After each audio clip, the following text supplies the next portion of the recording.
मरहबा collection mall, readymade कपड़ों का भरपूर खजाना, jeans pant, T shirt, cargo pant, night pant, बच्चे और बच्चियों के लिए अच्छे खूबसूरत और उम्दा ड्रेस। पता याद रखें, जमूर हाई स्कूल मेन रोड, जैतून हजीन मस्जिद। मोहम्मद तारिक ये आवाड़ी नाले से मोटरसाइकिल पे जा रहे थे। उस वक्त रात में कोई अज्ञात व्यक्ति ने अज्ञात इसम ने उनका खून किया, ऐसा पवारौली पुलिस स्टेशन में गुनाह दाखिल हुआ और उस बुनियाद पे मोहम्मद सुल्तान को पुलिस ने अरेस्ट किया।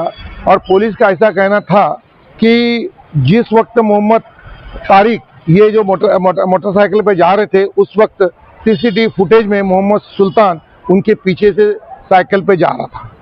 इस बुनियाद पे, शक की बुनियाद पे मोहम्मद सुल्तान को अरेस्ट किया गया। आज उनको कोर्ट में पेश किया गया। पुलिसों ने उसकी पुलिस कस्टडी की मांग की थी। हमने कोर्ट को बताया कि मोहम्मद सुल्तान के खिलाफ डायरेक्ट और सर्कमटेंशियल एविडेंस कुछ भी नहीं है।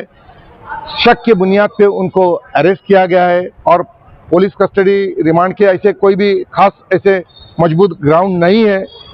हमारी दलील सुनते हुए कोर्ट ने 17 तारीख तक मोहम्मद सुल्तान को पुलिस कस्टडी में रखने का आदेश जारी किया है। 302 का कलम लगाया उसने।